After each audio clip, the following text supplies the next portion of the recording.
brenda 6 mujorit të parë të vitit që vjen, reforma zgjedhore të realizohet brenda kësaj periudhe. Nëse interesi dhe kurioziteti është se për cilat çështje nga pikvështrimi i KQZ-s do duhet të adresoj kjo reformë, shumë shkurt po i listoj. Në krye të kësaj liste, në vlerësimin tonë qëndron çështja e votimit nga jashtë, kjo edhe për shkak të asaj situate që ka krijuar dhe ka imponuar, më mirë të themi, gjykata kushtetuese.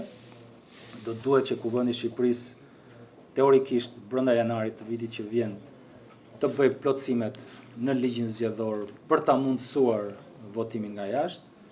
Përndryshe, do duhet ta pranojmë nëse Kuvendi i Shqipërisë nuk do të bëj plotësimet e kodit zgjedhor sipas asaj çfarë orienton dhe rekomandon gjykata kushtetuese në lidhje me votimin nga jashtë, në zgjedhjet për Kuvendin e Shqipërisë të vitit 2025 nuk do të ketë votim nga jashtë në mënyrë absolute.